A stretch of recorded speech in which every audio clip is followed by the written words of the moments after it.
Welcome into 49ers Access. My name is Sterling Bennett, and I'm joined by my friend Dre from Dre Area Sports because we have to ask the age-old question.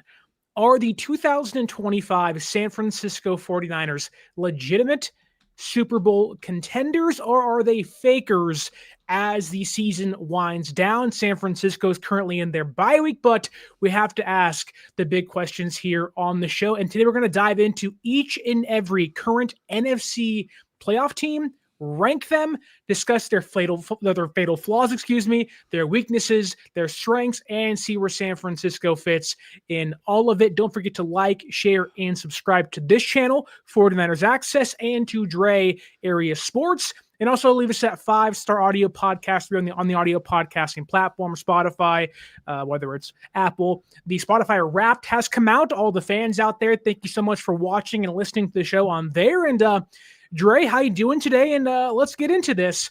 Are the Niners legitimate Super Bowl contenders? How you doing, Dre? You're post-Black Friday, post-Thanksgiving, leading now into Christmas. How you feeling? Pretty good. I think the Niners are in a really good spot right now. Yes, they've won 3 in a row, which I'm extremely happy about. Yes, they've played against some pretty crappy teams. But still, I think these are great. And this sounds so, I hate saying this, but these are great tune-up games to get the Niners back, back in the flow of things when they take on the harder teams, which are the Bears, the Seahawks, and I'm missing one. What's the third one? Colts. The Colts, thank you. So I'm looking forward to those weeks, and I think that coming off the bye week, they stand a really good chance to beat the Titans. I've heard they've had some issues, so should be good. Well, that's one of the reasons why we're asking the question now, because San Francisco has this week off. Niner fans as a whole can sit back, relax. Hopefully the team can get healthier out of their bye week, but also we can sit back and watch other teams fall by the wayside. And if we're lucky, and when it's all said and done by the end of week, number 14, 13 now with the 49ers, they could be grabbing the number 2 seed if all goes perfectly. No matter what, they are going to jump into the 6th seed by the end of the weekend as Chicago and Green Bay face off, I believe, this week. So whoever wins that game will stay either at the top of Chicago or Green Bay jumps up and Chicago drops down. Either way, San Francisco will be the 6th seed by the end of the week. But if the Rams and Seahawks lose this week, San Francisco jumps to the number 2 seed by the end of the weekend, which I'm pretty sure if you asked anybody with the injuries they have, would the 2 seed even be in the conversation? You would have got laughed out of the fan base. But here we are, San Francisco having 9 wins, tied for the most in the entire conference, and they can grab the 5th seed if the Rams or Seahawks lose. So much coming into play this weekend, and so much to, if you're a Niner fan, be kind of grateful for and looking forward to hopefully watching the Rams, Seahawks, and whether it's the Packers or the Bears, however else you want to lose this weekend, drop down, because San Francisco can surprisingly be a top 2 seed by the end of the weekend. But I think it's important to kind of discuss where San Francisco is in this grouping of NFC playoff contenders, because we've seen them beat the Panthers. They beat the Rams early in the season, lost to them later, but still beat them early in the season. They beat the Seahawks earlier in week number 1 of the year. And I think a lot of fans are eagerly anticipating the upcoming games against the Colts, the Bears, and Seattle to kind of really see where this team actually fits into everything. But right now, San Francisco, like I already said, is tied for the most wins in the conference with the Seahawks, Bears, and Rams. When you hear that, Dre, what is your takeaway? Do you think San Francisco has a legitimate shot at being the number 2 seed? Or are you one of those fans that's like, hey, number 1 seed is still, we're there for the taking. We can get this thing done.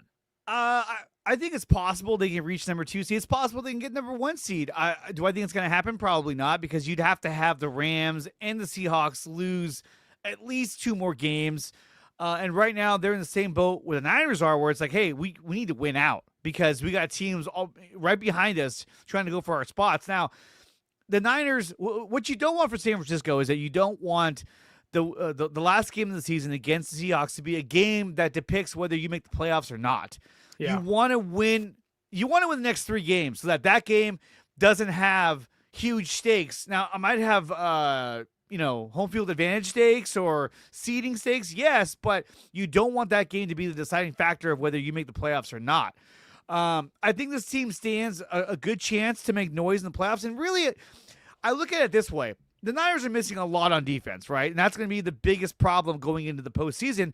When you start going against the elite teams, they don't fuck up like the Cardinals do, like the Browns do. I mean, and so my thing is that the defense has to step up, but I think that the Niners offense and the Niners as a team, to me, they might be that team that when they get in the playoffs, they could be like the San Francisco Giants in 2010, or kind of like what the Chiefs did 2 years ago when they played against the Niners. They got in as a wild card team. But because of their experience and their playmakers, they were able to run the table, get to the Super Bowl, and win that game because they were an experienced team that had played together for a number of years. And so they were able to put it together. And we look at the teams in the NFC, none of these teams scare me to the point where I say, dude, I don't know if we can beat these guys. Even the Rams, we've beaten them before with Mac Jones as a starter. And what was the difference? In the second game that we played them, they scored a lot early, which they didn't do in the first game. So if we can control that, then the Niners have a good shot to really make some noise and make a run in the postseason. Well, you mentioned the Niners defense essentially being their fatal flaw because I think myself, I'm sure you included, believes in the offense, albeit Purdy's had some ups and downs this year.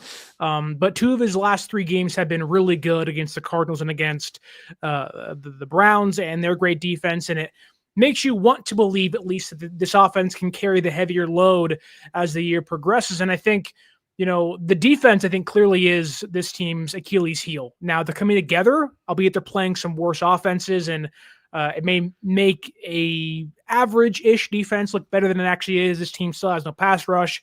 You're always going to wonder as to what having Nick Bosa and Fred Warner and Micah Williams could do to this team and how good they can actually be if they were fully healthy, at least on defense.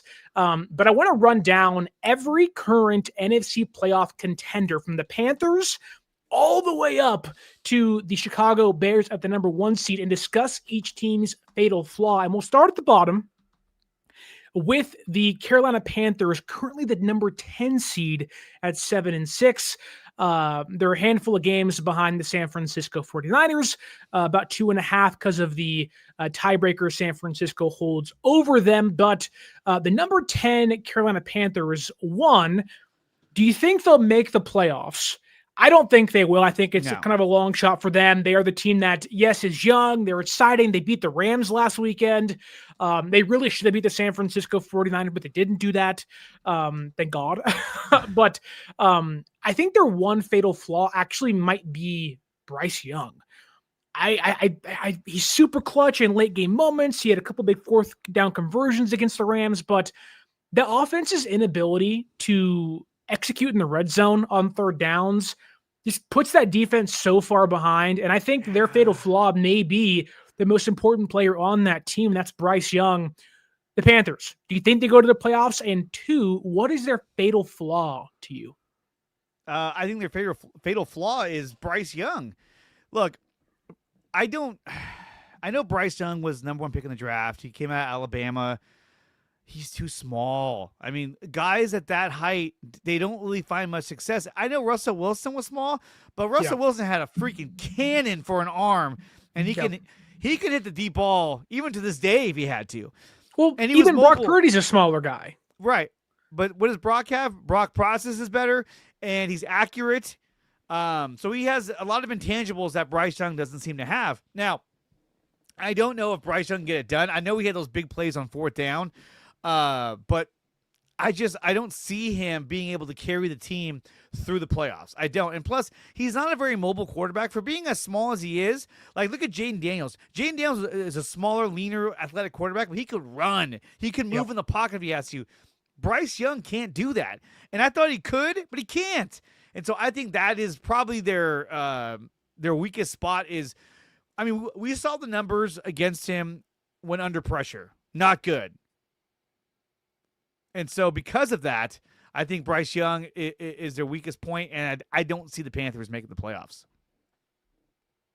Carolina going very far either. I don't think Carolina even goes to the playoffs at all. I wouldn't be shocked if Bryce Young's fifth-year option isn't picked up. I just think that Dave Canales and that defense, they're doing their job. They've kind of rekindled and retooled some things over there, but I think they're at least a year and a half away, but they're doing good things. I like what Carolina's building, but the building blocks are not just quite there. You love Ted McMillan, you love the defense, but it just maybe another offseason can get them closer to 10 wins. I don't think they're too far away from the Buccaneers. They're half a game behind them for the division lead, but maybe I just trust Baker and the Bucs more and Todd Bowles and those guys. You might get Mike Evans back, Bucky Irving's back now, but anyways, let's go to the number 9 seed, who I'm going to go on a limb here and say they're not going to make the playoffs, but if there's any team, and I think this same thing goes for the Houston Texans, I don't want to play the Dallas Cowboys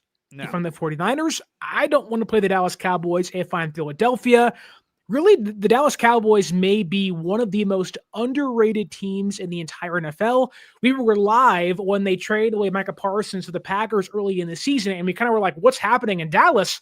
And to give Jerry Jones and company credit, they have rebuilt that defense. Quinnen Williams, Logan Wilson, Kenny Clark, and the offense looks amazing. George Pickens. Like, I don't know if Dallas truly has a definitive weakness. Maybe it's their secondary, but while I don't think Dallas goes to the playoffs, they, to me, are better than teams like Philadelphia, Chicago, Tampa Bay, the Lions. I think they've had more consistencies as of late compared to the Packers. But do you buy the Dallas Cowboys? Are you scared of the Cowboys? And quite frankly, is that the team you'd not want to play of anybody in the playoffs if they happen to make it?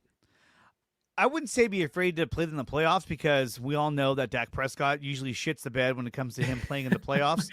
But I'm telling you right now, Dak Prescott, as good as he's playing this season, it would not surprise me if next week or the week after, probably the week after, if all of a sudden we're at home, we get a sports update, Dak Prescott leaves game with a hamstring injury. Come on. Then after the game, Dak Prescott, torn hamstring, out for the rest of the year, or out for 6 weeks, and you're like, well, there we go, they're done. And then they got it. Dallas will go he's playing with Cooper, so good. Dallas will go with Cooper Rush the rest of the way through. But I'm saying that he's in Baltimore now. Well, you know what I'm saying? Trey Lance. Yeah. No, but he's not even there either. The other quarterback. Yeah. But I mean, that's the kind of thing that happens to a guy like Dak Prescott, where he's having a phenomenal year and then he'll get hurt, and you're like, oh, really, dude?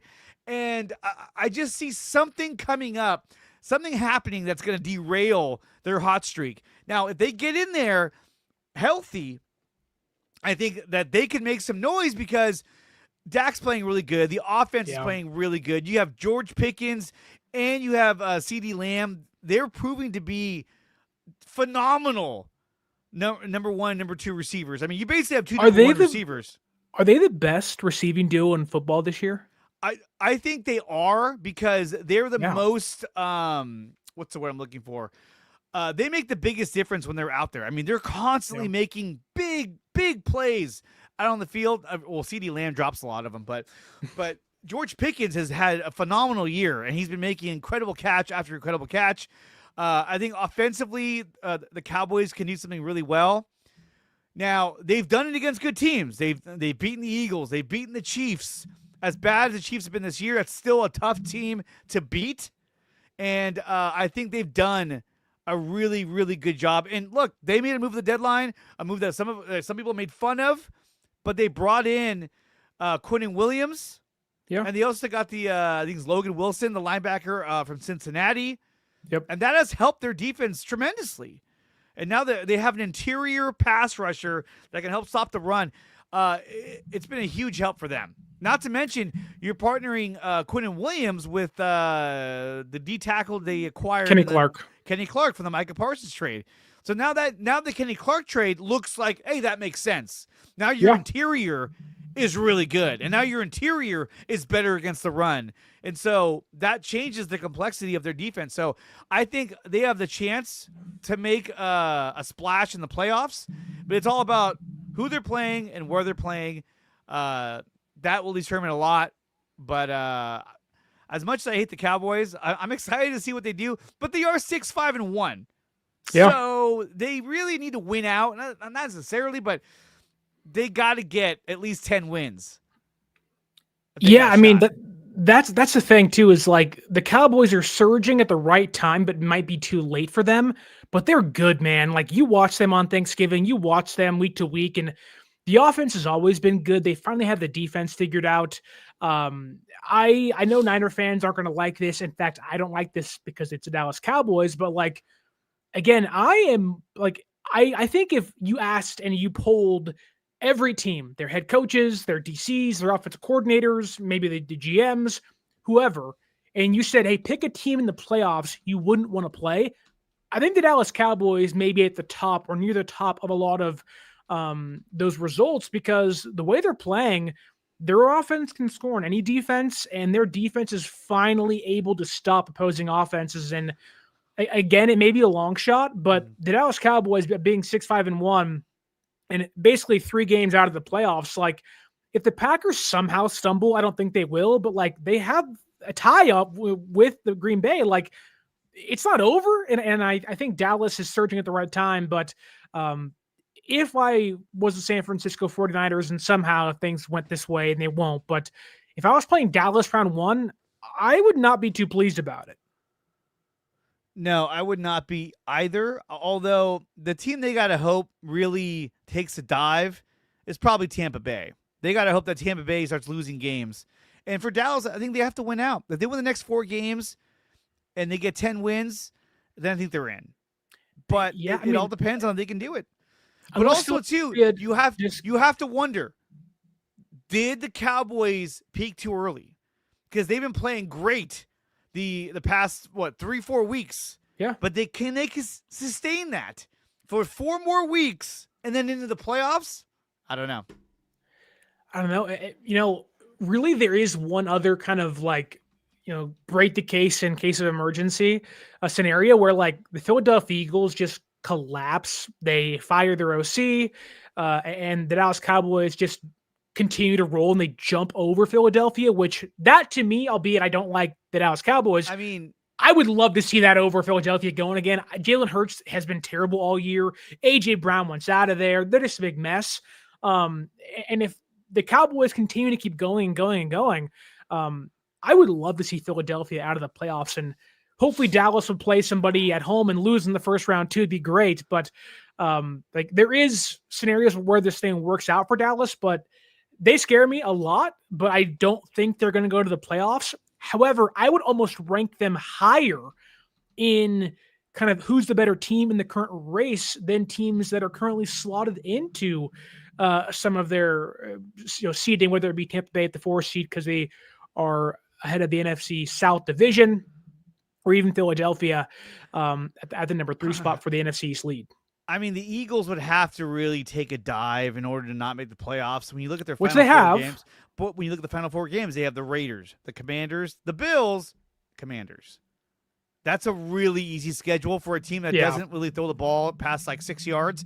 But still, defensively, I think they can shut down the Raiders, they can shut down the Commanders, and they can have a good game against the Bills. Yeah.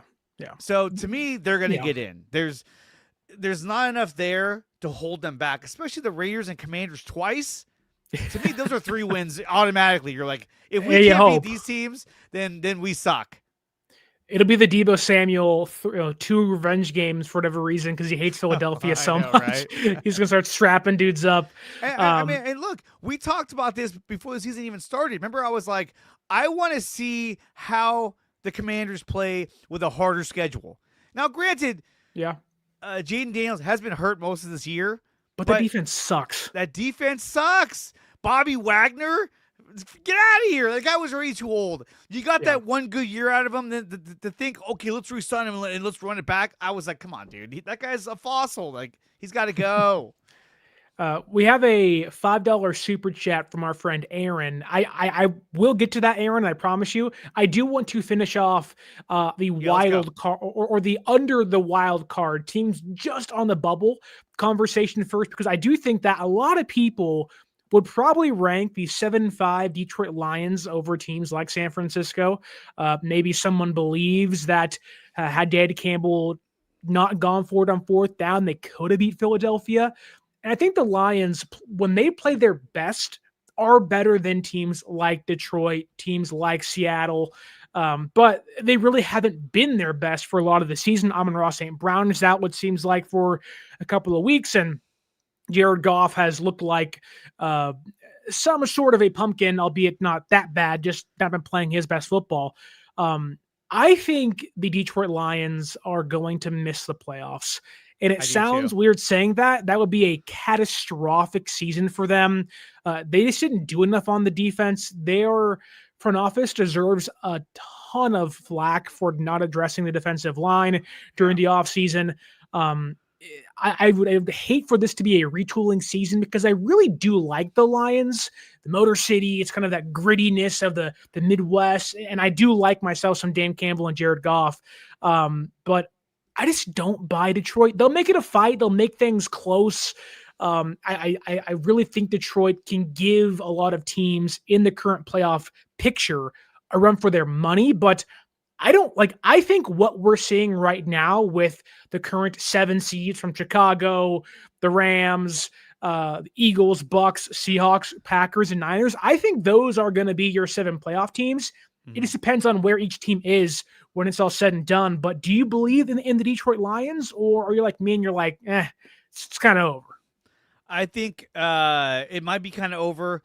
Tonight's game is probably the biggest game of the year, but the problem with the Lions is they got a Thursday night game at home against the Cowboys that we just talked about, but then next week they go to LA and play the Rams. You have back-to-back tough games, and then you go Steelers, and then at home against the Steelers, at Minnesota, it's a gimme, and then the worst game they could ever ask for. You say it's a gimme, but the Vikings beat the Lions a couple weeks ago with McCarthy playing quarterback. He went full 9 on them out of nowhere off the injury. But they end the season in Chicago against the Bears, which the Bears, I think, are still kind of pretenders as well, but that's a tough matchup just in general. So the Lions, again, if they have to hope that San Francisco loses the last 3 games, because if they can win out, they're in, because they're chasing the Niners basically. But well, funny enough, kind of bringing it back to the 49ers, it's like if you're a Niner fan and you're kind of asking yourself, like, who would I want this team to play, whether it was the Seahawks or the Rams in the first round, depending on seeding, like I'd almost rather play. Well, I'd almost rather play the Seahawks at home. So I just don't believe in Darnold. There's been he's not been playing his best football. I know they've been winning games because the defense is so good, and that may be what offsets the conversation for a lot of fans, maybe including myself too. But the Rams defense isn't very good. Their secondary sucks. Emmanuel Forbes is hot garbage. I don't care what Rams fans say. He's terrible.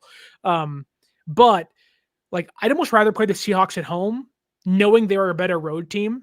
But if you are a fan that wants San Francisco to host or play the Rams in some capacity, you're almost rooting for the Lions to win tonight. That way they have a reason to play hard against the Rams in 2 weeks. It's just... Yeah, but I still think that this week and next week they're going to play hard, because if they lose this week, then they have to win out regardless. See, but I think if they lose, it's over. It's probably over. But what I'm saying, even if they lose tonight, the only thing they can do is try and win out. If they lose again against the Rams, then it's completely over. Then it's like, all right, let's pack it up. That's a good point. Yeah, you're probably right. But let me see. I was looking at his splits. There's been some bad stats for Sam Darnold in the second half of a lot of games. Yeah, he's been one of he's had a really good year altogether. Him and Jason are awesome together. That is a phenomenal quarterback receiver duo. But go look at Sam Darnold's stats, first half, second half. But on top of that, look at the last month or so. That Titans game has, maybe kind of muddied the waters, but against the Rams, against the Vikings, he's not been great as you saw early in the season. And it's his pumpkin-like nature is starting to kind of show itself as the winter months come, but it's not been it's not full frontal just yet. And like, you're just kind of waiting for the expose of Sam Darnold come January. And like, I'm banking on that over having to play Stafford, whether on the road or at home if you are the 49ers. So like, I know we talked about the current 7 seeds seem like locks to make it. Maybe the Buccaneers are on their kind of hinges on the fence, but that does kind of steer things back into Aaron's super chat, $5. Aaron, thank you so much. Can't wait to talk to you tomorrow during the bye week and kind of discuss some more Niner conversations and topics with you, with Dre as well on the Cover 3 podcast, exclusive to youtube.com. But he says it makes the Niners not making a move at the deadline look worse. I'm sure he's referring to the wide open nature of the NFC playoff picture and the Niners having a good chance to be the number 1 seed, maybe by the end of the year if they continue to win games. Are you with Aaron here? I know Aaron was a big proponent of getting somebody at the deadline. You wanted Trey Hendrickson. Are you still believing that had San Francisco made a move, whether it was for Jalen Phillips or Jermaine Johnson or whatever it was, that you'd feel a heck of a lot more maybe positive in regards to their potential? If we had Jermaine Johnson right now, think how much better we would feel about having him on the edge with the idea of Samo coming back, with the idea of Yetur Gross-Matos coming back. That's the biggest problem, is that you don't have that premier pass rusher opposite Bryce Huff. And look, Bryce Huff, I think, is doing a great job, but his numbers have gone down this season because who are they stopping? They're like, okay, well, Mykel Williams isn't even there anymore. It's Sam. Right now, who is it? It's Robert Beal. Keon White. Who's actually looked pretty good. He's looked pretty good. Cleveland Farrell has been playing phenomenal, which is great. Yeah. But making a move would have been great. I don't care if you gave up a 3rd-round pick. Now, obviously, there's stipulations with that as well, but I still think that that would have made things so much better for the Niners to have just one more guy to help out that defensive line, because that's where they're struggling the most, is getting pressure on the quarterback. I will say this, though. The Niners defense lately has done a great job at containing the run. I think that's what their focus is. Contain the run, play great coverage in their secondary, but if you can contain the run, then you force them to just throw the ball around. And then they're trying to get you with their coverage because they can't put pressure on you. They try. Even when they do blitzes, they can't seem to get there in time. But they've done a great job of making these teams kind of one-dimensional. Even when the Browns started to run the ball effectively, they were able to make adjustments and stop their running game. And then it was in Shedor's hands, and then it was just a mess. How bad is Shedeur Sanders? Shedeur Sanders... Like, we saw a lot of people like, oh, he looked good against the Niners. I'm like, did you watch the same game? I saw that too, and I'm like, I don't see anything he did that was like, oh, boy, this guy's the real deal. Now, I think I would play him over Dylan Gabriel. I think Dylan Gabriel's terrible. Especially now. To me, you have to ride it out with him. Yeah. And I think how he plays the rest of the season will depict if you draft another quarterback. But I think you do it anyways. I don't think it matters. I mean, he's a 5th-round pick at this point. But to me, he hasn't shown much that it makes me believe this is the guy. He can't. He's fast, but he can't run. I think that's what Larry always says. He's fast, but he can't run. Fast. He's not even fast. He's a mid-athlete that people think is elite or like a really good athlete. Yeah, his dad was hella he's fast. He's so average. He's not. But to me, he's a good backup quarterback. Sure. I don't see him being a starter in the future. I could be wrong, obviously, but based on what I've seen so far, I think he's going to be a good backup. And I think that if the Browns make a move and draft a quarterback, he'll be the kind of guy who'll be like, release me, and then he'll just fall get me out of here into mediocrity. It's like, every time I want to support Shedeur Sanders, he goes and opens his mouth, and I'm like, you know what? Screw this guy. I'm done. He's not humble whatsoever. He has handled himself a little better since getting the job, but I didn't love the way he was handling himself when he didn't have the job. But we'll see. Obviously, he's still young. He's made 2 starts, played the Raiders, played the 49ers, and those are vastly different teams, albeit no Nick Bosa and Fred Warner on that defense. Well, you saw the difference between him going against the Niners defense than going against the Raiders defense. Yeah, it's like playing an average defense and the worst defense in football. Like there was a massive jump for him and he couldn't handle it. No, it was too much. He was like, "Oh crap!" I think early on he was like, "Well, this is a lot harder than the Raiders. This is not cool. Yeah, I better call my dad." But no, I think he's a good backup, and maybe he'll turn out to be a good starter. But I just don't see it. We have a comment here by SF Gold Rush, and this is regarding the San Francisco 49ers and how they compare to other teams in the NFC playoff picture. They say, worried about the run defense and lack of explosive offensive plays. That's what makes the difference between the 49ers and other teams. I'm not too worried about the run defense. It's played better. Alfred Collins and West have made incremental improvements throughout the year. Alfred Collins looks awesome on the interior. Obviously, you wish you were fully healthy and Michael was there, and I think that's kind of one of the biggest losses of the season is simply just Michael. I know Bosa and Fred obviously are the elite guys, but Michael was one of the more valuable defensive lineman rookies in football pre-injury. And the hope was by week 13, 14, 15, he's really ramping things up and becoming a really good player with some confidence. And that being ripped away from him and the defense really sucks. And having that big space eater really sucks. But I'm not really too worried about the run defense. I think they've done a pretty good job. They held Rico Dowdle down to like nothing, basically, and Chuba Hubbard done to nothing. I have been a little concerned about the explosive plays. There was that 132-yard pass to Kittle, which was big against the Browns to help get them a field goal before the end of halftime. But there has not been, like, where's Ricky Pearsall? Where is the passing deep down? Then they've taken shots. They've been interceptions. And hopefully that changes. But I will say, when you're comparing offenses to which you believe San Francisco can play up to or equal to with the Rams, the Packers, the Bears, the Seahawks, like the Niners offense, really needs to find that second gear. They found, or they didn't find their third and fourth gear. They found gear two, but you're just kind of waiting for Pearsall to kind of break out because they've been winning games and they've been winning them pretty confidently. But to SF Gold Rush's point, when you stack up the Niners against other explosive offenses, they just seem kind of stuck in gear two where you're wanting gear 3 and 4. But I think a lot of that will come once Pearsall kind of gets back into the fray of things. Well, and the problem too is that other than Yetur Gross-Matos, there's nobody else coming to help the defense. If Nick Bosa was coming back and they said, "Oh, he'll be back for the playoffs," different story. If Fred Warner, I think everyone's like, "Oh, I'm not buying it. He's out for the season." I'm telling you right now, if they make the playoffs, I could see him coming back divisional round. Oh, yeah. But I don't know if he will. People were saying, but he'll try. He'll try. And a lot of them are like, well, I'm going to go with what Kyle Shanahan said, and he said he's not going to happen. Kyle Shanahan also said that Brandon Ayuk was hoping to get him back. That's not going to happen. We know that he's not going to come back. And Shanahan will always tell you the more obvious answer. Yeah. Is he going to come back? Oh, I don't know. I really hadn't even thought about that. His response is, I don't know. I haven't talked to them in 4 months. And you're like, what do you mean?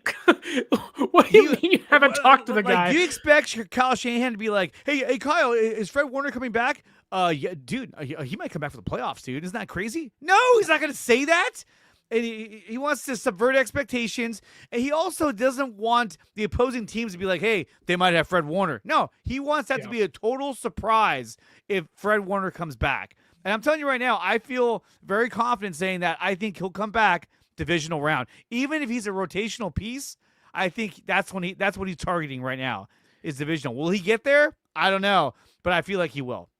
Which, not to go too far into the, are the Niners legitimate Super Bowl contenders, but maybe more so than Nick Bosa, getting Fred Warner back, I think makes the Niners so much more dangerous to teams like the Seahawks, like the Bears, like the Rams, like the Packers. Maybe not so to teams like Baker who want to throw outside in Tampa Bay or even Philadelphia where Jalen Hurts just never looks over the middle of the football field ever. But like you talk about like teams that the Niners may have to play, you get Fred Warner back and your chances jump up higher than they would if higher than even if Nick Bosa came back to play because that's how important Fred is. That said, I do want to ask you this because we're now into our current seven seed playoff teams, and the San Francisco 49ers are 7, but I just want to ask you point blank of each team. Do you think the Green Bay Packers are legitimate Super Bowl contenders? Then we'll go on to 5, 4, 3, 2, 1. So you're saying no, the Packers are not. I don't. Okay, why? I'll tell you why. I don't believe in Matt LaFleur. I don't think that he can lead a team to the Super Bowl and win it. I've seen him make too many bad decisions that has cost them games. Let's go back a few years ago when he had Aaron Rodgers and he elected to kick the field goal instead of letting Aaron Rodgers try and score a touchdown to win the game or to take the lead. He kicked the field goal, and then they tried to do an onside kick, didn't get it, game was over. It was like, why did you do that? What are you doing? Right. Just this year, 4th down, 4th and 3, I think it was. A handoff in shotgun to Josh Jacobs, and he got destroyed by the Eagles. I was like, what are you doing? I just think he coaches scared. I have no confidence that he can out-coach another head coach in the playoffs. And Jordan Love, I like Jordan Love. He's very talented. But again, he will force things and just rely on his natural talents to try and make something happen. And every time he does that, he usually turns the ball over or he puts the ball in harm's way. I don't see him being the guy that can hunker down and just get the job done and win like Stafford does, or dare I say like Brock Purdy does. I don't see the Packers being a legitimate Super Bowl contender. If they make the Super Bowl, I think they lose because I don't think that they can beat a team like, gosh, there's no. I'm looking at the playoff picture. Like, there's not even a Chiefs team on there. I'm like maybe they can win. I see the Broncos and the Colts, but I just don't see them pulling it off. But they're still a formidable team. But no, I don't see it. Yeah, I think their run defense has taken a hit. Devontae Wyatt got hurt. I think he's out for the rest of the season. They don't have Tucker Kraft the rest of the year. No Tucker Kraft. They're getting back Jaden Reed. They're getting back some of their younger wide receivers, Matthew Golden. Christian Watson's been phenomenal since he came back off the ACL injury. I am actually going to believe in the Green Bay Packers. I think their offense really struggled post the Kraft injury, but they really bounced back. Now we'll see, come playoffs, what Jordan Love does.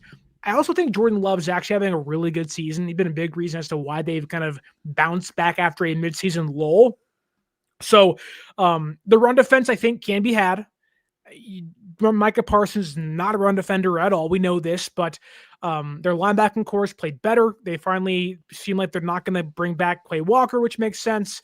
The secondary has some holes too, but I think it would take a team like the Rams, who drop back 35 times a game and Stafford just slices and dices them, or maybe a team like the Seahawks and Darnold doesn't turn into a pumpkin. But I do think that the Packers are one of the better NFC teams, and I think they belong higher in the playoff picture. And I'll even go as far as to say I think Green Bay wins the NFC North, and I think they do walk into the playoffs as at least the number 2 seed, which I know fans don't love that, but I just really, really like the Packers. Now, again, playoff time changes some things. Quarterbacks play better or worse when the months get colder, but I really do like Green Bay. So they'd be in my Super Bowl contender group. Their fatal flaw to me is the run defense and their secondary. But let's get to the Seattle Seahawks. I know they're... Hold on. Real quick. Let me just show you this. Do you have that? Do you have this? Okay, this is what worries me about Jordan Love. This is against the Panthers, okay? Check this out. Takes a snap. They're rushing 4. Love under pressure. Rolling out to his right. He's got to make a decision. Getting chased. Now going back and reversing fields. He has more time now. And Love, he's trying to freaking throw he he throws it right to the defender. That's what I'm talking about. It's like, what were you doing? I mean, why would you throw the ball? At that point, throw it away. It is 4th down, though. You have to throw it. You have to throw it, but I mean, there was nobody there. I mean, sure, but like you gotta throw it. Jordan Love is prone to making at least in playoff games one bad mistake. That play right there reminded me so much of what he did in the NFC title game against the Niners. He had a chance to lead his team down the field and take them to the next round, to the NFC Championship game. Instead, he throws across his body to an unopened receiver, and he gets picked off by Dre Greenlaw, and the rest is history. So, still. Well, don't forget, Anders Carlson missed that kick, too. He did. That was a blessing. I was like, oh, my God, thank you so much. The amount of vulgarity that left my mouth as soon as that ball went in there, and I was just like, you mother. but let's get to the Seattle Seahawks, and I think the Seahawks may be one of the most legitimate teams in the NFL. A lot of people have them ranked as their number 1 or number 2, 3 teams. But maybe it's just me. And I'm sure a lot of the world would believe this as well and jump on this bandwagon where it's like, wow, Darnold looks great. The defense looks phenomenal. But it's like, call me when it's December 24th. Call me when it's January 1st and the playoffs come around, because this is the exact same thing that happened last year, where there have been glimpses of the ghosts being seen by Sam Darnold, and it's been less year by year, and he's playing in a really good system with Kubiak, and the defense can essentially make up for any mistake he does. He threw 4 picks against the Rams, and they almost won that game still. That's how good the defense has been, which does make me want to buy into what they're selling, but I don't know. I think it's simply just the Darnold hesitation, and that's not going to go away until he disproves that. And I just don't know if he's going to this year. Sam Darnold is he's another version of Jimmy Garoppolo. Now, I think he's got a stronger arm. I think he's got a more better accurate quarterback. He's a better quarterback than Jimmy Garoppolo, but he sort of falls into that realm of Jimmy Garoppolo because, when it comes down to it, you're like, can this guy pull it off? Is he going to play clutch in the playoffs? If you make it but then at that point, he's probably more in the Jordan Love category of you're really good, you have the arm, you have the legs, but it's sometimes you're a little dumb between the head, But see, I don't think so, because Jordan Love he's a young quarterback. He still has a higher ceiling, you'd hope. When it comes to Sam Darnold, we've seen the worst side of Sam Darnold early on. Now we're seeing a better side of Sam Darnold. But again, if the Seahawks run the table and let's say they make the Super Bowl, right? Yeah. When they break down, how the AFC team is going to beat the Seahawks, everyone will say, you force Sam Darnold to beat you. Stop the run, make Sam Darnold have to beat you. And that's what comes down to every game so far, especially when it comes in the playoffs. They're going to say, he's got to beat us. He's got to prove that he can beat our defense and not shut down their run, make him have to throw. And look, he's so lucky that Smith-Njigba hasn't been injured at all this season. If he goes down, if Smith-Njigba goes down, I don't know what they're going to do. They're going to be like, wait, who else do we have? Rashid Shaheed and Cooper Kupp are out there lining out wide with Kupp is Horton so Jr. Old. He's just oh. And but that's the thing that was we can poke holes in the Seahawks and everything. And I think it's deservedly so, because again, they fall in this unique category of wow, they're really good. Wow, they've won 9 games. Wow, they belong and could be leading the NFC West by the end of the year because you have to play the Rams again. But it's I just don't buy into Darnold just yet. That could change. And that's the thing. That's what makes the Seahawks so unique is you do all these things so well. I just can't mentally get over the hump of Darnold's the guy. I believe in Sam, and I can't. I'm sure Vikings fans are like, we believe in Sam. Oh God, he was so good. And because you have McCarthy, but I don't know. He's been phenomenal. Some of the throws he's made, no, he's got it. I mean, we always knew he had if you can transfer that arm to Brock Purdy with the anticipation, the smarts that Purdy has and the intangibles Purdy has, oh my God, you have almost a perfect quarterback. It's just incredible what Sam can do with his physical traits, but it's almost like there becomes a mental block. He stares down guys sometimes. If you can, and you saw it against the Vikings, you saw it against the Rams, if you can get some interior pressure, you can beat the Seahawks. He Okay. freaks out. Like he becomes Jared Goff. Really does. When you look at their schedule, right, and who they've played, okay, I'm not going to go back to the whole season because there's a lot of teams here, but All 18 games, 17 games. but their last game, who'd they play? The Titans, and they won 30 to 24. It got dicey late, but yeah. The Rams, they lost. Yeah. The Cardinals, 4 picks in that game. The Cardinals destroyed them. They should. Sure. Yeah. And then they played the Commanders. Keep crap out of them. They're beat up. Yep. They suck. They did beat the Texans, who have the number 1 ranked defense. They beat the Jaguars, who I think are still pretenders, but they lost to Tampa Bay. Who was the other loss? And to the Niners. But they've beaten teams like their big win was against Pittsburgh early on. Then they beat the Saints, and they beat the Cardinals. But they've had a very similar season as San Francisco They've beaten up on a lot of weak-ass teams. And now their final stretch, it doesn't get any harder, really. They have the Falcons, the Colts, the Rams, the Panthers, and the Niners. But so you say it doesn't get any harder. They have 4 the Rams games game against is playoff hard. teams. They have 4 games against playoff teams though right now, or at least in the bubble. Well, Colts, Rams, Panthers, Niners. I don't think the Seahawks can pull it off, but you never. I mean, the Panthers, but you never know. You never know. It's in Carolina. They got that going for them. How many picks or turnovers did Darnold have against the Cardinals?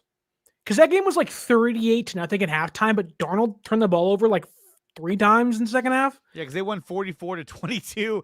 Let me see what he had here. Sam and Darnold. It's just bad. Well, I mean, this is not showing me any fumbles, but it says Sam Darnold was 10 of 12 for 178 yards, a touchdown, and 1 pick. I mean, he didn't really do much. We didn't have to, obviously, but that's the thing is like, I wouldn't go as far as to say he's Jimmy Garoppolo, but I do know what you mean. Of just like every couple of games, Garoppolo game right there. Yeah, where he right. just so didn't have to do anything. You're like, okay, well, and so it's like, not to say Seattle doesn't want Sam to throw or doesn't want the ball in Sam's hand, but like take a look at teams like, the Rams, who have a really good front 7. They already beat the Seahawks this year for reasons they forced 4 turnovers against them.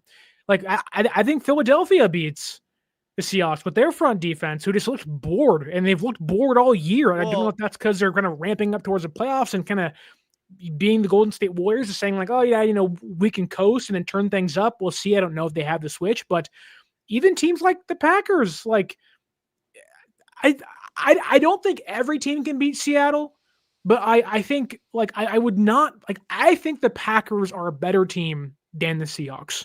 I really do. And I wouldn't put Seattle as a Super Bowl contender because I do trust Jordan Love more than I trust Sam Darnold. I do believe in LaFleur more than I do McDonald and Kubiak as of right now. I believe in the Seahawks defense. Sure. But their defense literally has to carry this team, because if they play bad defense, then you're putting all the pressure on Darnold in the offense. Which they haven't done so far this year. They haven't. To be fair. But that could happen in any playoff game. All of a sudden you go against the Cowboys, and all of a sudden they're scoring they're scoring like crazy, and you're like, oh shit. Niner fans have seen it. They played terrible against the Lions and against the Packers, and then roared back because their defense finally turned things up and the offense got competent. Like the playoffs are a different animal. And like there's a reason why the cream rises to the top. Yeah. And no offense to the Seahawks, but I wouldn't categorize them as cream just yet in the NFC playoff picture. They're really good. They have a stake. And quite frankly, if the Niners play down, and let's say the Niners lose to the Colts and the Bears, which I don't think they'll lose both those games, maybe one of them, they could theoretically knock San Francisco out of the playoffs at home. They can. Like, that's on the table. And so I don't want to discredit them. They're playing good football, but when you're talking about like who's a legitimate contender, I think I'd have the Seahawks kind of in that tier 2 of contendership groups. But that's the thing with San Francisco, is that they literally have to they need to win 3 of these last 4 games. And it's going to be tough because you got the Colts, the Bears, and the Seahawks. Yeah, so just beat the Titans and then take care of one of those last 3 games. I'm already assuming they're going to beat the Titans. That's how bad they are. Kind of hard not to assume that. Yeah, but I mean, the last 3 teams, like if you go 2-2, I don't know. That's 11-7. Well, that's good enough That's because pretty you already, good. but you already have a 2-game lead over the Lions. You're going to get it if you win 2 more games. Yeah, so and your conference what is it? Record is good. So we'll see. We'll see. But I mean, really, you beat the Titans and then you beat one of the last 3 teams you're in. Like, well, Cam's 11 dad, wins guarantees you win. Cam's dad is a firm believer that if they can get to 11 wins, they're in. I mean, 10 might do it if the Lions play. Like, if the Lions lose tonight, getting 10 wins, which is what I said all year, to get the 10 wins, you're going to get in. Yeah. Like, that may get it done, but I don't know. Let's keep going here to the Buccaneers, who, I mean, just quick, they're just too injured, not good enough. Baker's not playing his best football. I got more time. We can keep going. They almost lost to the Cardinals this past weekend. It's just, if they can get a Buka and Godwin and Irving and Mike Evans back, maybe we're having a whole different, maybe there's more belief in them, but their linebackers can't cover worth crap. Their defense is banged up. The offense is injured. And unless Baker turn things up, they're going to be a first-round exit. They really are. They have grit. They like, if Baker can turn the heat up, they can maybe kind of catch lightning in a bottle. But for how good they started, they feel like one and done. Like 1,000% one and done. And right now, they'd be playing the Seahawks, which makes a lot of sense. But they have a lot of pieces that are really good. Like Mike Evans, if he can come back, is a huge asset. I mean, they got Godwin back already. They have Mbuka. Yeah. They have guys like Vita Vea, Levante David's getting old. He sucks, dude. I love him, but he sucks. He's so bad in coverage. He's so bad in Levante coverage. David is like the other version of Bobby Wagner, where you're like, okay, I get it. You had a comeback season, but that should have been it. It should have been like, okay, swan song. Well, even like Shavassi Dennis, like they really got to get hot offensively to carry that defense. Bobo says in the one and done like Pittsburgh every year. Yeah, pretty much. Yeah. But when you look at the Buccaneers' final 4 games, Falcons, at Carolina, at Miami, at home against the Panthers. They can lose all those games and I wouldn't be shocked. I could see them losing at least 2 or 3. They played Carolina twice? They played Carolina twice. Because there's Carolina, a way. Bryce Young, baby. It's all based on Bryce Young. Can he figure it out? Can he throw it, over the offensive line? I don't know. But yeah, I agree. Tampa Bay feels like a first-round knockout. For the Niners' sake, though, let's say the seeding is exactly how it is now, and it's Panthers versus Seahawks or Buccaneers versus Seahawks. You'd much rather have the Buccaneers in that game than the Panthers, right? Like I'd rather have the Seahawks travel to Florida and play the Buccaneers than the Seahawks travel to Carolina to play the Panthers. So I know beat the Rams, like that, whatever, but like they beat the Rams, yes, but I still think that maybe I do want Carolina though, because they get takeaways. I don't see Carolina being able to get out of the wild card round if they even get in. Yeah, I just don't see it. The NFC South feels like kind of a big old fart in the middle of the playoff picture right now, which it has been the last couple of years, but still. What's the next team? The next team is the Philadelphia Eagles, which Philadelphia's defense is phenomenal. Their defensive line is great. Their pass rush is just ferocious as can be. They went and got Jalen Phillips. They have a heck of a general manager. They have all the pieces in place to once again be a Super Bowl contending team. But quite frankly, amongst the quarterbacks in regarding Matthew Stafford, Baker, Darnold, Purdy, Love, Caleb Williams, am I nuts to say Hurts may be the second worst or the worst out of all those guys right now? Jalen Hurts sucks right now. Terrible. Like Jalen Hurts, I walked into the year thinking that, okay, they won the Super Bowl. He went nuts. They turned the corner. He got really clutch. You take away 2 playoff runs, which can't erase those, but take those away. He has been a bottom 18 quarterback in football. The quarterback vision's terrible. He's inaccurate all over the place, holds on to the ball too long. He got carried by Saquon last year. He runs a high school offense. Like, he's not throwing the ball deep downfield. If he does, it's short. It's off kilter. He doesn't see the middle of the field whatsoever. He stares down guys. When he stares them down and they're wide open, he still misses them. There's a reason that Philadelphia Eagles are stuck in the mud. It's because of the quarterback. He's not good.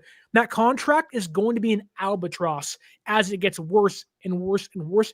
That sucker, I think, is deferred until 2030. It's a terrible contract. See, he's a terrible quarterback. The difference is that Jalen Hurts won the Super Bowl. Jalen Hurts played, other than the interception, played phenomenal. He did in the Super Bowl. And so, again, he gets the benefit of the doubt from a lot of fans. They'll say, well, he's playing like shit. Damn it. Hurts this, hurts that. But we've seen him play at a high level in the Super Bowl when it counted, so we know that exists. And so I think you're right. From the national media, he gets the benefit of the doubt. Now, if Brock Purdy would have won the Super Bowl, I think, again, they would have been like, hey, but we've seen him do it in the Super Bowl, so we know he's got talent, So because of that, I still believe, hey, Hurts can still get it done. But yes, I think last season they heavily leaned on Saquon Barkley, and this year it's not. He's having a down. He's been really bad this year. Yeah, I mean, Saquon, the last game, Saquon has like the 39th rushing yards per attempt. He's been really bad. Last week he averaged 4.3 a carry. He only ran for 56 yards. And when you compare him, look at this. Saquon receiving had 0 catches. He had 13 attempts for 56 yards. When you compare that to what Christian McCaffrey does every game, that's like, which I would much rather have Christian McCaffrey. And they're utilized differently. So, like, I'm not going to come out here and say Saquon's bad. Saquon's not bad. Hurts has shown in places to be really good in those playoff runs. I just like, I would rather have Sam Darnold over Jalen Hurts right now. Now, and the reason is because I believe Sam can at least get you to the playoffs, and he isn't the reason why the Rams have been, or the Seahawks have been, maybe susceptible to some bad plays or whatever. And he's throwing turnovers, and I get that, but like, Hurts has been so bad, where it's not even like, oh, we had a couple bad games. It's week to week of like, can you stay on the field? They lead the NFL in 3-and-outs. They don't have long drives. They can't have these long, grueling offensive drives and push their way to a touchdown. And the defense is like, okay, we're giving you, a 13-point game. Can you score 16? And Philadelphia is like, the offense is like, it's like, dude, what's happening?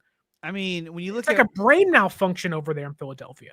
It's bad. And they fired their offensive coordinator. And to me, that's the wrong move to do. And you can see why Kyle Shanahan didn't fire Nick Sorensen. He's like, if you fire him, then that sets a bad precedent. Now it's like, okay, now we got to find somebody else. Now we're going to retool in the middle of the season. And Kyle's like, I don't want to do that. But when you look at Jalen Hurts' numbers, I mean, it's not very good. He hasn't been good really at all. This doesn't give you the months. That's kind of weird. It did for his total season stats or season splits. That's kind of weird. Well, and the worst thing about him is like he has no chemistry with his receivers. Like AJ Brown and him like want to throw freaking hands every game at each other. And like they're probably going to trade him in the offseason and everything. And like if you can't run the football and you can't pass the football consistently, what do you do well offensively? Like, and I would beg Eagles fans, if you're watching, which you may not be, like, ask yourself, just be honest. What do you do offensively that makes anyone terrified? I mean, you can't take a good offensive line. That's it. That's it. They can move the sticks, but you got. But they can't. They can't. You have Devontae Smith. You got AJ Brown. You have 2 good receivers. You have Dallas Goedert, a good tight end. You have Saquon Barkley. You have a lot of weapons, and I think that's the paper looks really good. You have nice construction stationary paper, but it plays like a thin white line piece of paper you can poke a hole into with one push of a pencil. I mean, AJ Brown had 10 catches for 132 yards and 2 touchdowns. He had a monster game. However, they only scored 15 points. Those are the only touchdowns they scored against the Bears. A Bears team. I mean, at home on Black Friday. They might. I mean, look. Their defense, and not only that, but Jalen Carter, he's going to be out. He's going to be week to week now because he's going to have dual shoulder surgeries. It was that like, guy sucks, dude. Good. That guy sucks. And then, Brandon Graham's like, I'm going to come out of retirement and come back. I'm like, what are you doing? Go away.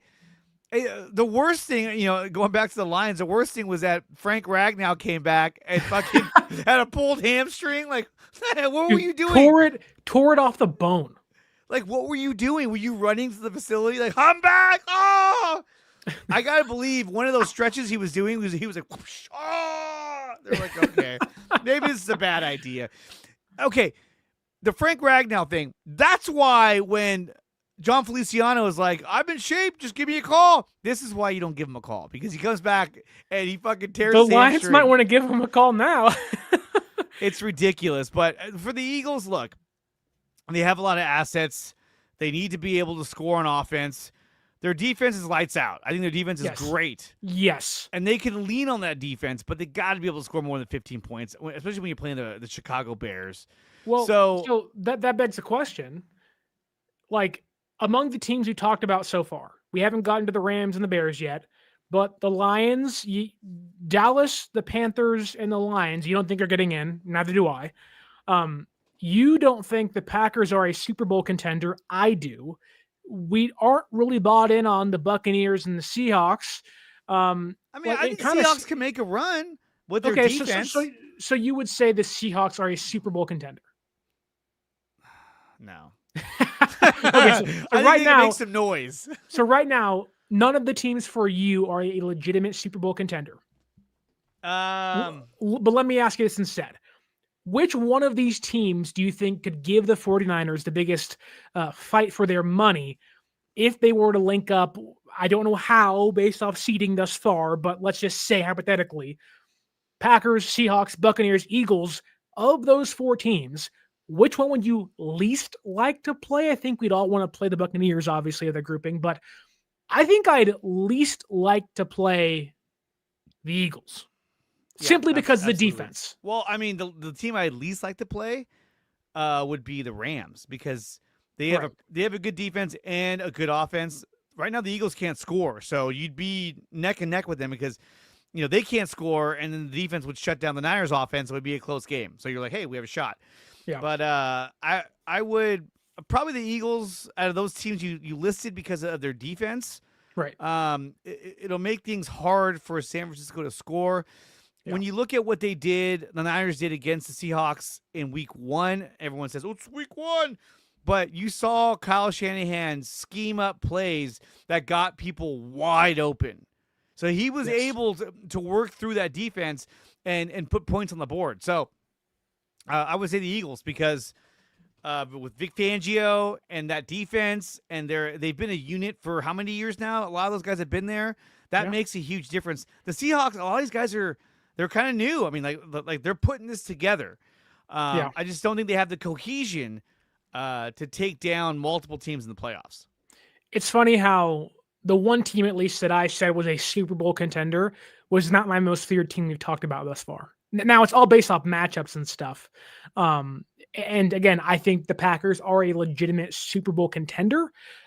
Which of the the four teams we discussed is my only one. Dre doesn't have one in there just yet. Maybe they are, because you know what? Micah Parsons is a difference maker on defense. Having an elite pass rusher does give you that edge. They have the defensive finisher now. They didn't have that last couple of years. Last couple of years, it's like a bunch of dudes just trying to get to the quarterback. Now you have Micah Parsons and their defense, so that makes a huge difference. I think they can get there. I just don't believe in Matt LaFleur. I don't believe in Jordan Love.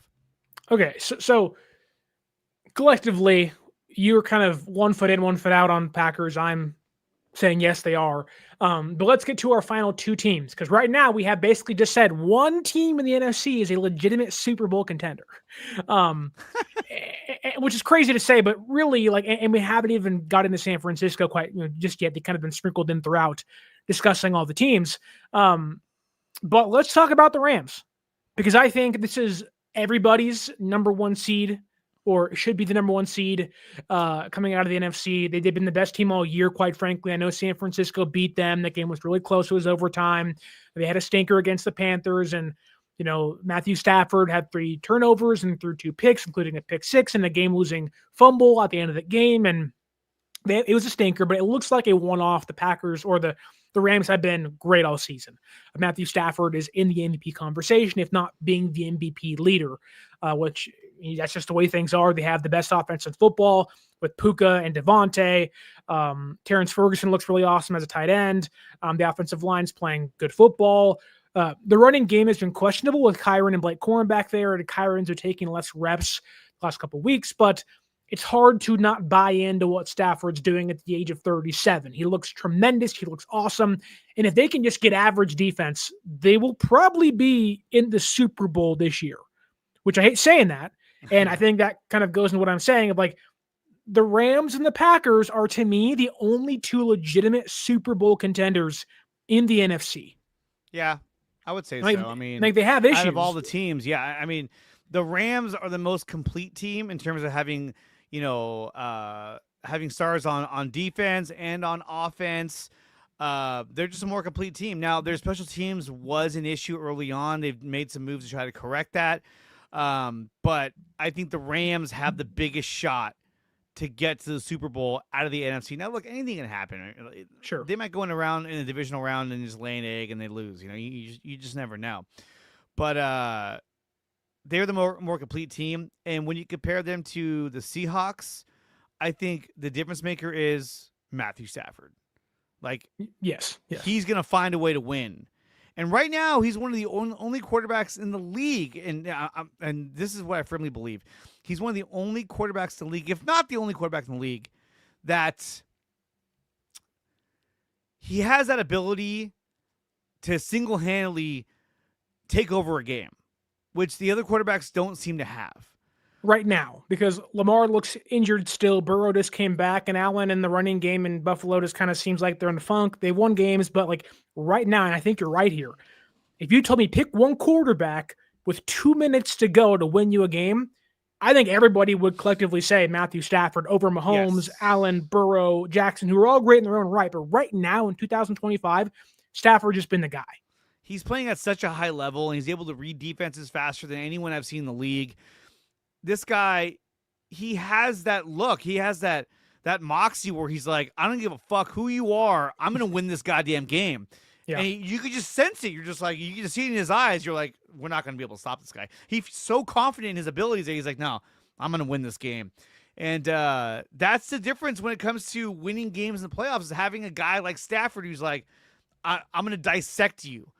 And I would say it's kind of like, in Major League Baseball, when you got a pitcher who's just riding one and just is dominating, you can see it on their face. They're just like, you're not going to hit my stuff. Yeah, it's like facing Bumgarner in 2014 of like, once, whether it's out of the pen or starting a game, you're like, we ain't scoring at all today. Yeah. Or you talk about Yamamoto this past week with the Dodgers, you're just like, oh my God, like good luck, and maybe Stafford wears down. He gets older. Maybe he takes a couple of big hits, late in the season. Who knows? And again, this is now. Things can change the next month or so of games. Quite a bit. I mean, very quickly. We've seen seasons derail in the last month of the season. Devontae Adams, if all of a sudden he goes down with an injury, that's a huge blow. He's been a huge asset for them, especially in the red zone. Imagine if he goes down. It's like, ooh, who's your third receiver? Tutu Atwell? That's Who's currently on IR and may or may not come back. Maybe this not. year. Yeah, maybe not. Jordan Whittington out of Texas. Love that. Still, guy. I mean, they're riding Nakua and Adams as their top two receivers. Now we've seen teams, again, they have two number one receivers out there, and it makes a huge difference. The Cowboys, two number one receivers, makes a difference. The Niners, the Bengals, it doesn't. It doesn't. But you have to have the right scheme for it as well. So it has to work. So let's talk about so we are in agreement that the Rams are a true contender for a Super Bowl. The Packers are in the mix as well, maybe the only two teams. I do think the Rams have a fatal flaw, that being their secondary. If you can pick on that secondary, Mac Jones did it, Bryce Young did it on fourth downs a lot last weekend, and that took some turnovers by Matthew Stafford, but and that is maybe the one reason I would not be fully in on the Rams. I'm in on them, don't get me wrong, but like that secondary has problems. Now, Quentin Lake hasn't played the last couple of games or so. He's been hurt.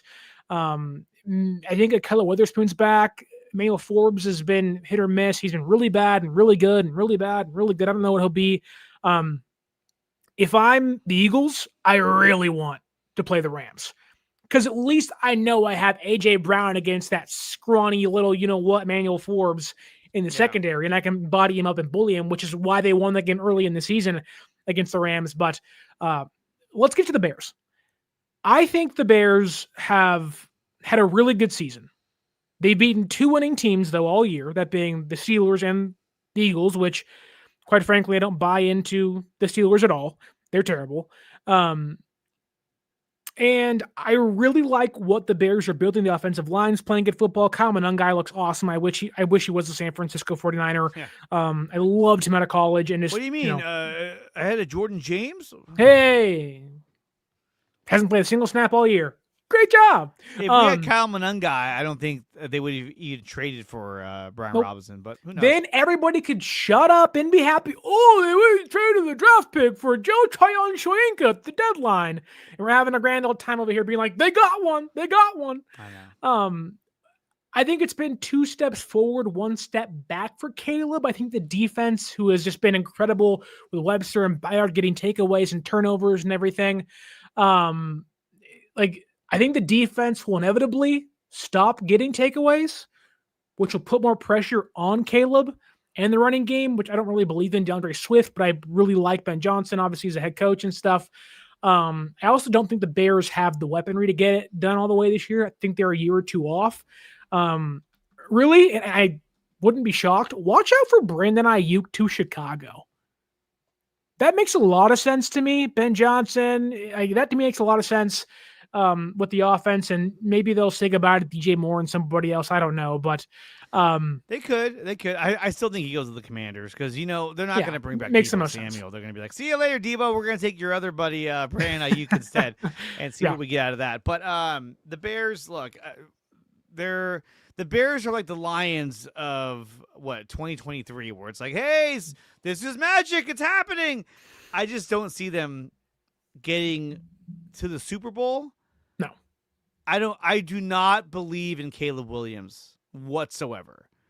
When the chips are down, I don't think he's going to be the guy that makes the plays to get them not only to the divisional round, NFC title, or a Super Bowl. So, well, just look at their last 5 games. At Green Bay versus the Browns, against Green Bay, at San Francisco versus the Lions. I mean, there is a path where the Bears find themselves being the 1st seed this weekend and the 7th seed when it's all said and done. Yeah. That's really on the table. And I think if they get swept by Green Bay, I kind of think it's over. Whether they beat San Francisco or the Browns, or I don't care. If you get swept by Green Bay, you're not the 1 seed. They have been over-reliant on 4th quarter comebacks. And I just don't know if that's going to hold up when you play the best teams in the biggest moments. Imagine the Bears against the Packers down by 3 with a minute and a half to go and 2 timeouts. The odds are you're not going to win that game. Mm-hmm. Or really even against San Francisco, who the Niners, to me, and I will cap things off around here, I do not believe the San Francisco 49ers, despite them being in a really good place, and me believing in them being a playoff team from week 1 of the season, the preseason to now, I'm all in on San Francisco. I believe in this team wholeheartedly. I don't think they are a Super Bowl contender. No, I don't. So. No. And I think, they're really good. Anything could happen. If the defense is playing really good football, they can get hot. They're starting to come together. They're getting confidence against bad teams. You hope carries over against really good offenses with the Colts and the Bears and the Seahawks. And you can maintain that level of play, you never know what can happen. I'm not writing any team off right now. That said, I just really don't think the Niners are in the group of just 2 teams right now, of the Rams and the Packers. And I don't think I'm too crazy to say I believe in the proven coaching ability of the Niners and Kyle Shanahan and Robert Saleh over the coaching and the teams of the Bears, over the Lions, over the Seahawks, over the Buccaneers, and maybe even over Philadelphia. I'm not saying San Francisco is better than those teams because on paper they're just not, but You get me in a divisional game on the road, I'm picking Shanahan, Purdy, McCaffrey, Kittle, and those guys over a lot of other teams that are ranked ahead of them. Which right now, San Francisco is the last ranked team in the wild card spot. We're like, I know fans are like, oh, the season's over. That could all change in a matter of weeks. You're right. By this Sunday, it might change. By this Sunday, they might move up to the 6th seed. So you never know. And could be the 2 seed. They could be the 2 seed. I don't think it's going to happen, but you never know. You never know. But I think that really when it comes down to San Francisco, look, they're going to lean on their experience to get them farther in the postseason. Straight up. I mean, obviously they're going to lean on their offense quite a bit, but it's going to be, hey, we've been here before. We know what to do. Let's not panic. Let's play up to our potential. And you have arguably the best defensive coordinator and the best offensive mind in Kyle Shanahan. Yep. Let's see what we can come up with and give these teams a hard time. And because, look, they're playing with house money. They weren't supposed to be here after you lost Nick Bosa, after you lost Fred Warner, after all the injuries. This team should have been 4-9. Instead, they're 9-4. They have nothing to lose. And so if Brock Purdy can play the way he played this past Sunday, the rest of the season, then this team has a chance to do something. Because against the Browns, he didn't turn the ball over.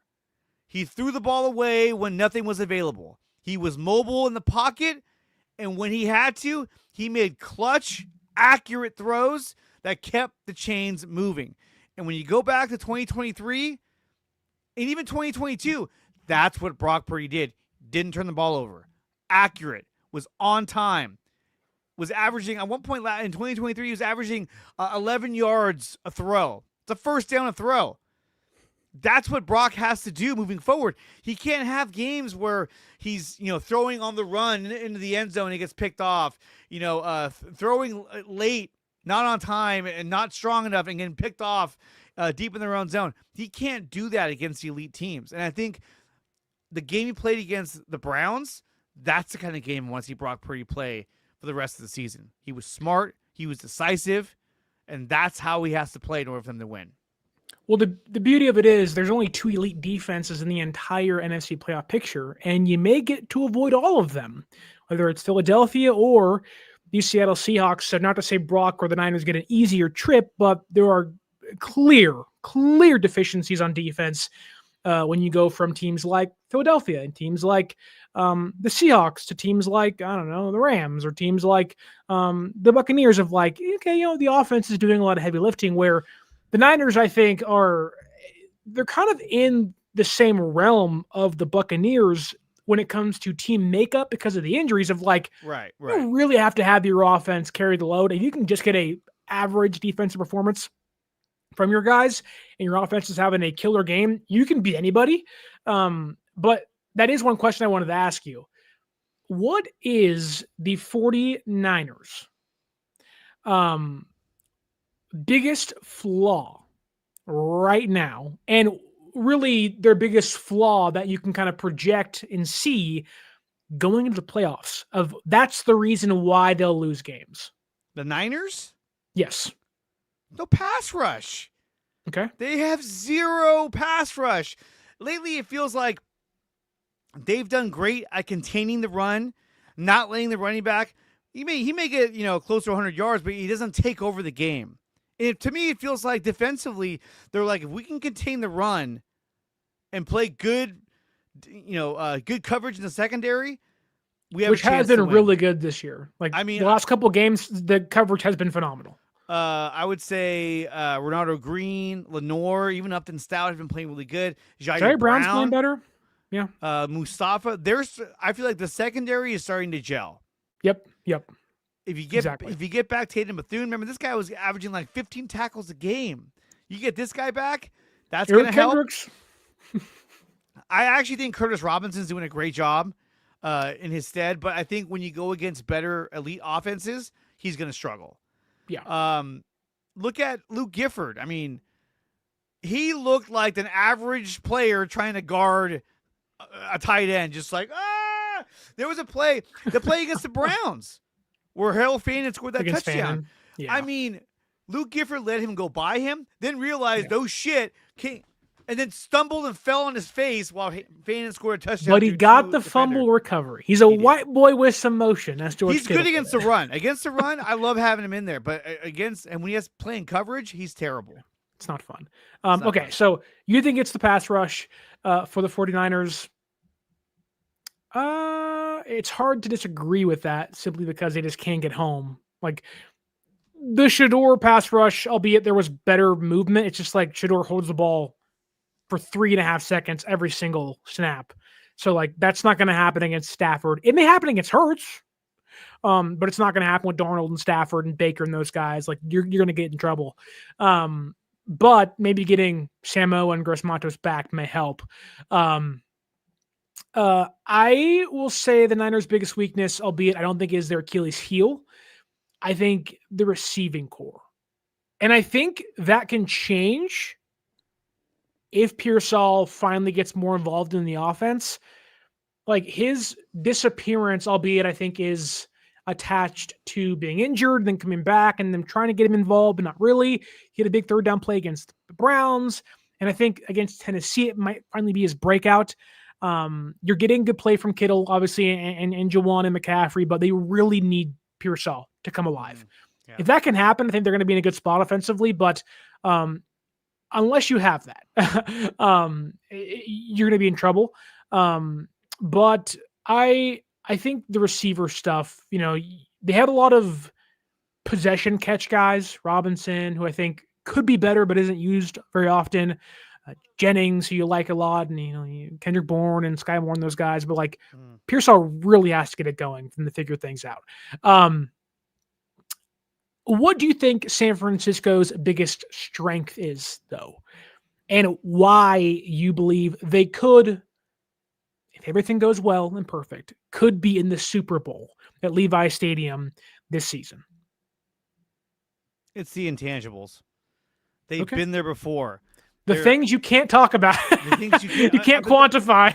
But it's the experience. It's, it's 3rd and 10. It's the third quarter. We're down by 3. Brock's going to make a clutch throw to get a first down to Kittle to move the sticks. He's going to hit, McCaffrey underneath, and McCaffrey's going to, take off for 12 yards, get another first down.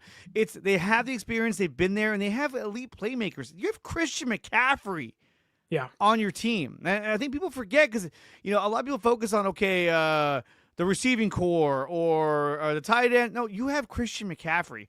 That's like the Dolphins saying we have Tyreek Hill. The difference is McCaffrey's a running back, so you can hand him the ball, you can throw him the ball, you can do a lot of things. He can even throw the damn ball. He even threw the ball in this last game, but that play got blown up. I think that Christian McCaffrey is going to be a huge difference, and we're going to see that in the playoffs. We've seen it already this season. Having McCaffrey has made a ginormous difference in the Niners' offensive abilities and then winning games. And I think that when you lean on your core players, especially in the offense, Purdy, CMC, Kittle, you still got Juwan Jennings out there. Those are the guys that are going to help carry this offense and carry this team. On defense, you got to lean on guys like Demo Lenore. He's experienced. He's a veteran. He's a leader on this defense. Yeah. Joseph Ehrenberg's like, why are you laughing? Me? Because this comment, Sterling, my dog just fell off my bed. Poor dog. But pick it up, dude. Come on. Like I said, this team knows how to win games. They know how to win. They've been there before, and that makes a huge difference. If this was a young team that didn't have a lot of experience, I'd be like, they're going to get trampled in the playoffs. No, this team has been there. And, we've seen them, granted, against some of these bad teams, they're starting to find their rhythm. When they go against the Colts, that's when the second half of the season officially starts against the Colts. I think the Niners, and maybe the reason why I think and how it's all tied to, and it's kind of a lazy take, so I'll accept that. But I think it all comes down to quarterbacking. And it's not that simple, obviously. There's so much more that goes into the NFL and the offenses and defenses and everything. But we saw what this offense can do when it's running efficiently, and Brock Purdy's not turning the ball over. And they've won games when Brock does turn the ball over. They won the game against Seattle. They won the game against the Panthers. And, the defense played better in those games. And, funny enough, the game against Seattle and Carolina, the defense got takeaways and they won those games. I just think if Brock can play a simplified version of the offense, and not simplified in regards to like limiting what he can do and, just kind of limiting himself of like, I'm not going to always take that chance. It's second down and it's 2nd and 4 and we're at the midfield mark. I don't need to go for the home run here. Right. We have a good thing going, or we're in enemy territory. We're at the 20-yard line. I don't need to force a throw into the red zone when I have a check down for 3 or 4 yards on first down. And that's what I'm saying. If he plays the way he played against the Browns, against the number 2 ranked defense, which he selectively took shots downfield, you saw before halftime, like you love that from Brock. That was Brock's best game. And it's like, if you can do that and translate that into over games against the Colts and against, the Bears and against Seahawks and go in the playoffs, like, and you play clean football, you can beat anybody. But that's the difference, though, is that when you get in the playoffs, to get in the playoffs and to play and win in the playoffs, it takes elite quarterback play. We know Brock can do that because he's done it before. Yeah. Granted, he had slow starts, but he led this team back to win both those games in the playoffs 2 years ago.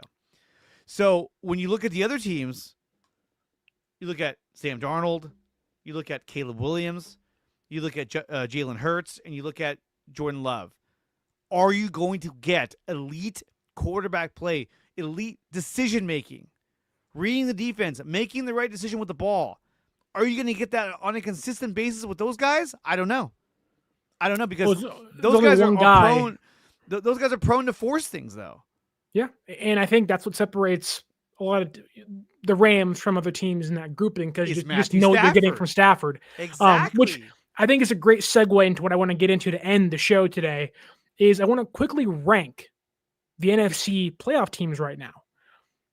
We're not going to get into Lions and Cowboys and Panthers because they're currently not seeded. Yeah. Now, I would go on and say the Cowboys to me are a better team than the Buccaneers and the Bears and probably even Philadelphia at times.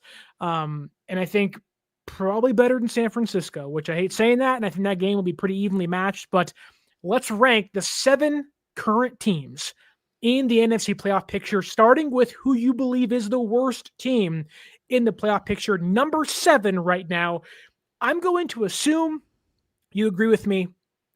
The Tampa Bay Buccaneers are the worst current playoff team. Yes. You love Baker.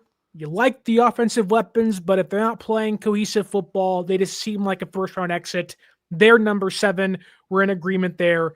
Pretty obvious reasoning. The number 6 playoff seed. This one, it gets murky here because clearly you can put San Francisco. You can put anybody there, really. Who do you think is the 6th ranked playoff team right now? San Francisco. You think the 49ers are the 2nd worst playoff team right now? I wouldn't say second worst, but second from the bottom. I do only because of their defense, because they don't have their stars on defense.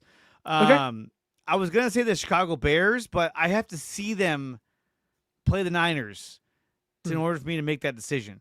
But so far they've been hot. Let's maybe rephrase. Okay. Which playoff teams do you believe in the least? The Buccaneers being the worst.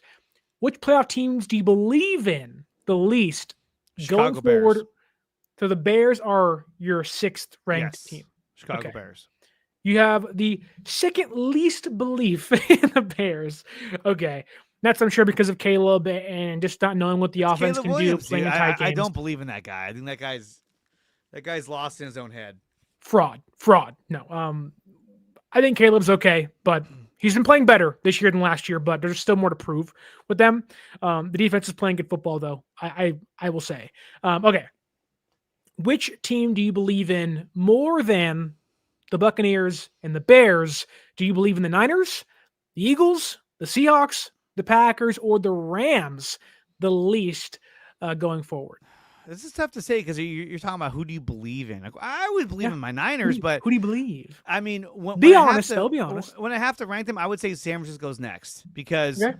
of all the flaws on defense. They've been playing as a great cohesive unit right now, and I love seeing it. But in the playoffs, it's all about your superstars. And right now, the guys they had, Fred Warner and Nick Bosa, are not there. That's a huge loss. Okay. So I'll go with San Francisco. I think I would agree. Now, we all know playoffs are matchup based, and sometimes you can play the 1 seed and the 7 seed, and 7 seed is better for whatever reason. And so I think San Francisco could beat teams like Seattle, could beat teams like Philadelphia, it could beat teams like the Bears and against the Buccaneers. And that's just kind of who you play. You can only play people on your schedule, but I think I would agree with you. That leaves the top 4, Philadelphia, Seattle, the Packers, and the Rams. Who do you believe in the 4th least, I guess? Let me see. Seattle. Okay. You think okay. Is that because Sam Darnold? Because of Sam Darnold. He's Jimmy Garoppolo 2.0. Slight upgrade, but still has. I mean, look, I would say even Seahawks fans, they'll come out and tell you, "Oh, dude, Sam Darnold's gonna be fine." Deep down inside, they're like, "He might shit the bed." The Christmas miracle if he doesn't. I mean, look what he did with the Vikings. He played awful in the playoffs, like terrible. So yeah, I think is the Seahawks. I think if any quarterback in the current seeding, Darnold to me is the most matchup-based quarterback. Like, I believe in all these quarterbacks besides Darnold against interior pass rush. I think Stafford, Love, Hurts, Purdy, Williams, and Baker can all live, maybe not succeed, but be play livable football and be somewhat competent against interior pass rush. I don't believe in Sam Darnold if they get some pressure on him on the inside, which there have been some teams, Vikings and the Rams, that have done that against him. So you're kind of hoping the Rams and Seahawks meet up and take each other out. Like, that's kind of what you're hoping for in the first round. But like I said, man, every team that's going to be playing the Seahawks, they're going to say in the playoffs, they're going to say force Sam Darnold to have to beat you. Yeah. While the Niners are going to say, I don't know if they're going to say force Brock Purdy to beat you, but they're going to say, we got to take away Christian McCaffrey. But you still have George Kittle. You still have JJ. You still have Ricky Pearsall. You still have more assets out there. So it's a difference, man. Big difference. We have 3 more teams left. Mm-hmm. We have the Rams, the Eagles, and the Packers. These are your top 3 playoff teams you believe in the most. Of those 3, who do you believe in the least? The Eagles. I'd agree. I have them there only based on their defense and the experience they have out of last year. But the way their offense is playing, they're just setting themselves up to really shit the bed in the first round of the playoffs and be like, well, I guess we're out. But I would say Philadelphia, number 3. I would agree, which that leaves Packers and Rams. I'm assuming that you have the Packers 2 and the Rams number 1, which I think I'd agree with. It's funny, though, if you put these things in tiers. I think the Rams would be in tier A, Green Bay be in their own tier at tier B. Then you'd have the Eagles and Seahawks and Niners kind of in that tier C. Yeah. You have the Bears and the Bucks kind of in that tier D. Yeah, Bears, Bucks, and that other team that might jump in. Yeah. They're Panthers are right there. Funny enough, Panthers have a better chance of going to the playoffs than the Lions right now. God, which, hey, you never know. But nuts. Our final rankings for the current playoff teams are Buccaneers, Bears, Niners, Seahawks, Eagles, Packers, and Rams. We both kind of collectively agreed the Rams and Packers seem to be the 2 legitimate NFC Super Bowl contenders, whereas teams like Philadelphia and Seattle, the Niners and Bears and Bucks are more of the either one and done or can at least put up a tough fight, but just don't have the juice to go all the way this season. But Dre, thank you so much for coming on the show. Tell everybody out there where they can find you, listen to you, or see you on a weekly basis. You can find me on YouTube at Dre Area Sports. I cover 49ers. I also cover Warriors and Giants when they're in season and when something comes up. But mainly 49ers is the bread and butter of the channel. Go to YouTube. subscribe to the channel. I appreciate everyone who does subscribe. You can also follow me on X, Instagram, and Facebook at Dre Area Sports. If you want to support the channel, just go to DreAreaSports.com, become a member. That's the best way to support the channel. Yes, please subscribe to Dre on YouTube. You can also like and subscribe here to the episode and the channel itself. Don't forget to follow us on social media at 49ers_access is the X, 49ers.access is the Instagram. And if you want to see your Niners play, not this Sunday, but next Sunday on the road in Tennessee, use our promo code 49ersaccess, 49ERSACCESS at SeatGeek.com and save yourself $20 off your first purchase. And tell us down below, what is your current NFC playoff team ranking? And do you believe the San Francisco 49ers are a legitimate 2025 Super Bowl contender? Tell us why they are. Tell us why they are not in the comments or on social media. But that does it for us here at 49ers Access. Thank you so much to everyone in the comments. Lori, Kawachipto, Bobo, Joseph, and so many more of you. Leon Sandcastle, Money Mac 101, Cam's dad, all you guys, thank you so much. Enjoy the rest of your Thursday. Come right back here tonight. Myself, Larry Krueger, Pig in a Pickle Krug Show, rocking out, talking some Niners content as we always do each and every Thursday. But for Dre, my name is Sterling Bennett. And as always, until next time, stay faithful.